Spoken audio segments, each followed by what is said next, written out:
Hello, fellow travelers, and welcome to the Versus Stars podcast. All my loyal listeners, thank you for your continued support. And remember, click that subscribe button, everybody. It's a fantastic episode because Aaron Branch boards the mothership. You know him as Malcolm on Unstable on Netflix. Come aboard as we go traversing the stars. Hello, Mr. Branch. Thank you so much for coming to the Versus Stars podcast. Thank you for having me. I'm so happy to be here. It's absolutely an honor, sir. Unstable is a fantastic show, so thank you for coming on. Yeah, of course. I'm happy you enjoyed it. So I always start with a question of inspiration. So what inspired your love of acting and who your earliest influences? Man, so my love of acting, I think, just came from like after school programs in my hometown of Kansas City. And I think one of my biggest inspirations earlier on were my two cousins, Kristen and James. They were always super creative, whether they were like writing songs or whether they were like, you know, uh reenacting their favorite kung fu movies. But they were just really two creative people. And I think I kind of always wanted to be like them in a lot of ways. So I read that you actually graduated from Columbia College, Chicago, with a bachelor's of arts in comedy writing and performance. Now I've never Yeah, heard of comedy writing as its own degree. So how does that distinguish from other types of writing? And can I give a sense of how you kind of approach comedy writing? most definitely. You haven't heard of it, and most parents in the United States have not heard of it either. Um, I heard about it again from my cousin Kristen. She was dating someone at the time that went to Columbia, and when I was in high school, I was like, "Yo, I'm not going to college. It's not happening." Heard originally about Columbia from someone that my cousin was dating, and then I was like, "Well, let me at least just go and just see what the school was about," because I did not want to go to school. I was like, "I'm going to drop out and I'm going to move to LA." And so I went to the open house and then found out that that the year that I would have been a freshman, they were starting their comedy writing and performance major, which was in connection with Second City Chicago. And I was like, oh, this is amazing. And I grew up watching SNL. Fred Armisen, who was also on the show, was always like my favorite cast member, him and Keenan. And yeah, so I was like, you know what? Let me just give this a go. I'll give this a try. And I ended up staying like the entire time and I loved it. So it gave me a realistic view of what comedy actually consists of. At the time, I was like, I was doing comedy classes, but they were kind of like very introductory, like improv and like some character work, but not really like going into sketch writing. So I learned like the fundamentals of like actually how to write a good sketch, like actually how to create a character, how to be able to take your improv scenes to the next level. And they kind of walked us through, but also gave us like the business side of things. Like we had to take an entrepreneurship class in college. And I had a professor that was just straight up like, you're not going to make a lot of money in the beginning. And like, told us like how to go around doing this and how to set up your business and how to do X, Y, and Z. And like they really, I feel like, set us up for success. And I feel so lucky to be a part of one of the first classes to have that experience. Do you find when you're talking to other actors that they don't tend to get a business background and that benefits you that you do have it and you do understand the behind the scenes aspect of it? I would say 1,020%. Like, I think that's probably one of the, I don't even necessarily would call it even like a pitfall, but I think that it's definitely an oversight. Like it's so hard to it's so hard to even get that information. I'm obviously like lucky enough to have gone through an institution that gave me a lot of information and also have such like a supportive family that really embedded a lot of the business side of things into me at a really early age. But for a lot of people though, it's either like not innate or they don't see it as it's relevant. And the truth is that it's incredibly relevant, man. I like to think in a lot of ways entertainment is 90% business and 10% performance at the end of the day. I agree completely. I think, every time there's a good actor, they always seem to have a good team around them, that's helping them for promotions and get parts, everything else. I think some people forget that you just can't walk in and just think, everyone's going to embrace you. Got to have that team that's supporting you throughout it. It's such a huge and crucial thing. And again, man, I just feel incredibly lucky to have such a family that understands that. My mom wants to be Kris Jenner so bad, and in a lot of ways, I think she's better than Kris Jenner. Um, but no, like I like when I was younger, like my mom, like in high school, would send me articles of like Tiffany Haddish or like Amy Schumer or even like Bill Hader. Like, hey, like read this, like see actually what these people are doing, see like the steps that they're taking and the moves that they're making, because one day you're probably going to be in the position where you'll be doing the same thing. And like, I cannot thank her enough for doing that because it really taught me a lot. Now, for being a comedy writer and a skilled comedy writer, how does that help Mhm. you transition to also being a skilled comedy actor? Um, I don't think that they do. I don't think the two are synonymous. And I don't want that to be like controversial. I just think that one is joke writing Yeah. and I think the other one is just comedic acting, you know? They're two different skill sets.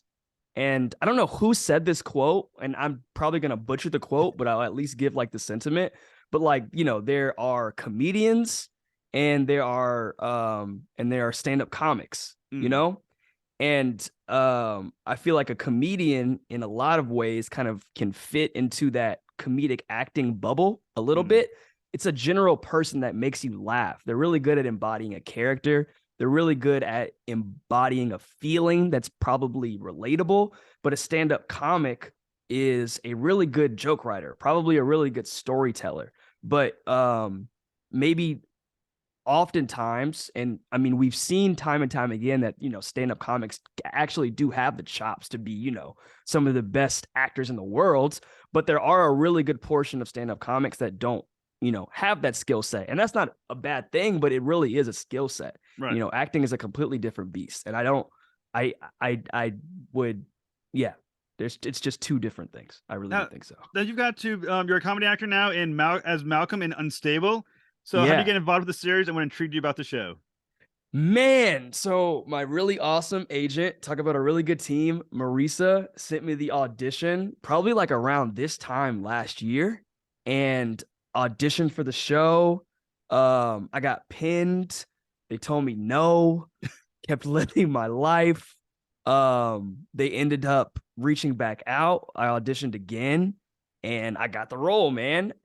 It was like definitely a roller coaster of a ride, but I like it's been like this role is a dream come true, man. Like this show and this role and like the writing of it is everything that I think I've always wanted to do since I was a kid, you know? It's such sharp writing, and you can Yeah. really thank Victor and Rob for that.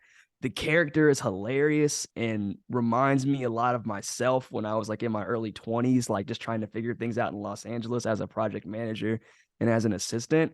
And yeah, dude, it's just so exciting. Like I just want everyone to stream it. I'm like, you got to experience this. You got to. Now the cool thing about Malcolm, he's such a spark on that show. He's positive. He's this great character. Yeah. So how much is that similar to you? And like, how much did you bring to that? And how much was it already of Malcolm? What did they tell you about the character when you got it? Most definitely. So I am an optimist through and through. That's for sure. And I think that that definitely shines through with Malcolm.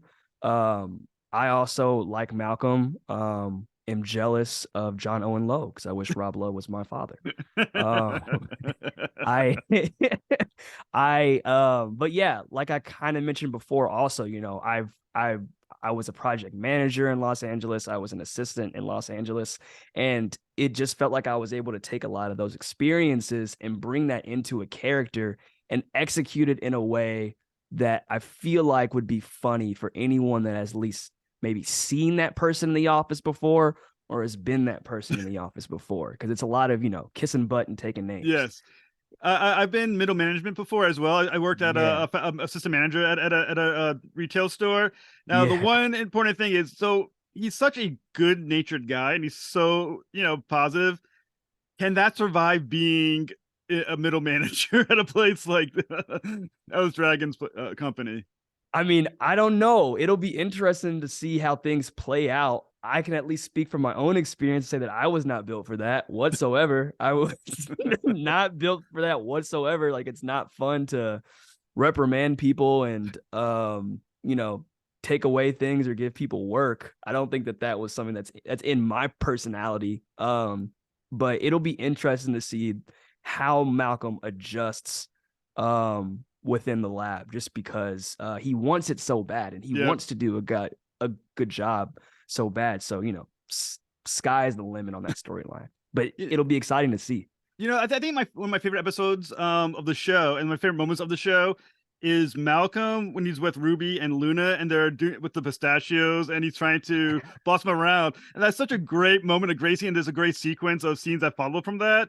Yeah. So how did you create that great chemistry between your characters? Is that something that you think will be explored in a second season that hopefully comes? Yeah, I definitely think that it'll be explored. Specifically speaking with, Rachel and Emma, Rachel who plays Luna and Ruby, and Emma who plays Ruby.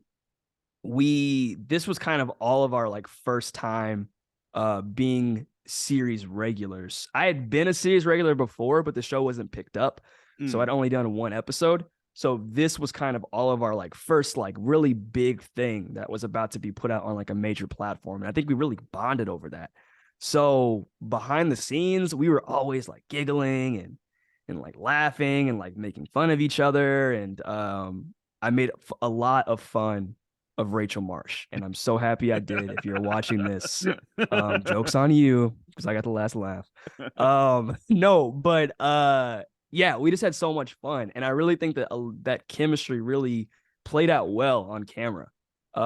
We would go out of our way to make each other break during takes, and it kind of just felt like we all just felt like one big family. We were just having fun and just goofing around. It didn't feel like work at all. Because it really feels like the best sitcoms are the ones where any character has works well with any other character, depending who the matchup is. And that one just seemed to be the one that's for me shown the brightest. And I think the best thing is that, he's trying so hard to be a good guy, and he still has to be this hard-nosed guy, and they work so well against him. They're hilarious at it, and that's how they treat me in real life too. So there wasn't really acting involved. No, but yeah, I appreciate the kind words. I think that dynamic is absolutely hysterical. And I think that, to your point, there is just so much room to be played out there, especially in all of their arcs. I think every character grows a little bit by the end of the season. And so it'll be interesting to take all of those things into context and put that into how everyone's growing. Just be really interesting to see what happens. Now, do you think their reaction, Luna and Ruby's reaction, goes from, is it a lack of respect for Malcolm, do you think? Or is it just territorial, we need to stand our ground? That's a hard one, because the thing is, obviously they like Malcolm. That's not what the issue is. I think that they actually want Malcolm to stick around simply because of the fact that he is such a bad manager and they can do way less work with him as manager. So they want to appease him to some degree, but on the other end of things, it is kind of like a territorial thing, there's a certain line that you can't cross, one of those things being, pistachios. But, and even then there was a solution. But at the same time, you also find out at the end of that episode, they didn't even like pistachios that much. Right. So I think fun of it is just some of it's just good natured fun and, kind of poking fun at the new guy. But I really do think even with the characters, it's just kind of, they're clearly smarter than Malcolm and they're kind of just poking fun at him because it's just fun. And they actually all do get along, And I think another great interaction is, once again, Malcolm and Rob Lowe's character, and that hero worship that he has for him. Now, do you think that's a misplaced hero worship that he has for Rob Lowe? or what does Rob Lowe also like to work with? So let's do both questions. Yeah, most definitely. Well, I never said Malcolm wasn't delusional. I never said that. But also, Ellis Dragon's a big deal, Ellis Dragon's a billionaire entrepreneur. He's created all of these like game-changing like technology, I don't know why Malcolm would not be obsessed over him, especially like being with him on a day-to-day basis. He was his assistant before being made into the project manager of the Red Lab. So I think that there's like a kind of like I've seen every single day. I want to be just like you when I grow up, and I want to be everything that you are. Like there's just kind of this like built-in camaraderie while also like admiration. I think that you would be if you saw any person that has changed the world and have also seen how they work on a day-to-day basis. But working with him, I definitely felt the same exact dynamic. I am obsessed with that man. I learned so much from him. He's a really he's a big goofball. He's super fun. I never felt like, I didn't belong here, or I couldn't say this or I couldn't say that. It was genuinely good vibes. And it was never anything bad. I think in the back of my mind, like you hear so many like horror stories about like TV shows and about like, this happened behind the scenes and this happened behind the scenes. But like there was a moment after like filming like the first couple of episodes where I was just like, dude, this is like way too chill. Like it was like going like so well. And I was like, this is kind of like great. Like, okay, we're going to the next shot. Okay, we're going to the next shot. Great job. Going to the next shot. And it wasn't as if anyone was rushing. It was like doing quality work while also like just kind of doing it, There wasn't any like major like power outages, or there wasn't like any like major like hiccups or any like beefs. It was just like smooth. And I was kind of surprised. That's awesome. There's another episode I definitely want to touch on. So I love the episode called "Beautiful Birthday Bastards." Now, in the episode, Malcolm gets to do some dance moves on the set. Did you choreograph your own dance moves? Did they tell you what to do? How did that play out? They just said dance crazy. They literally just said just dance crazy. At one point, Rachel and I staged a fight that you can see briefly in the background, but they cut it all the way out, which it wasn't needed for the story. But also, like, they didn't tell us to do that, and I don't know why we did that. Again, we were just going crazy, and we were just like basically like wrestling with each other. But no, they gave us like free reign on that entire scene. We danced though for probably a solid like 5 to 10 minutes. It was so much fun. I gotta know, everyone who's watching this is now gonna go back to that episode and watch in the background to see if you're with how much you should. I think they only kept like 2 to 3 seconds of it also, which it wasn't needed. I mean, it was we got so much footage of that. But we were just kind of like messing around. There's a couple of moments where I feel like you could see me and Rachel messing with each other. But it was all in good fun. See, that's what's great about Netflix. I can actually go back and rewatch the episode instead of if it was like airing and you have to wait, like, till reruns to catch it again. I'm definitely going back and I'm going to watch that scene in the background with a magnifying glass, see if I can find it. See if I can find this part where they're fighting. So, what is the rumor mill about season 2? Do we is it talked about? Is it definite? Is it something that have any information on? I have no information on that at this time. Obviously, I would really hope for a season 2, but you just never know. You just gotta wait it out and just see what happens. But regardless of the outcome, I think I'm just really extremely proud of both Rob and Johnny, but also Victor and Mark and Jay. Like, I think everyone did such a great job with what this turned into be. And so that alone is accomplishment in my eyes, man. It's a really, really awesome piece of work. But hopefully we'll know soon, but you just never know, So just in case the writers are listening, if there's a season 2, what do you want to see happen with Malcolm? Man, I have so many ideas. So many ideas, writers. No, I think that it would be interesting to be able to kind of see where Malcolm's romantic life leads. It also would be really interesting to kind of see how he kind of takes these new tools that Anna, played by Sean Clifford, has given him, and how he is applying them within the workplace. And it also would be fun just to kind of get a little bit of like an origin story on like Malcolm and Johnny at that, like what they were like in high school and like what they were like when they went to school together, and you know, what type of extracurriculars they do, like who are the groups they hung out with. I think there's like a lot of good material there too. Well, like I said, Unstable is on Netflix, and it's a great show. So thank you so much for being a part of it. And Mr. Branch, has been an absolute honor to talk with you, sir.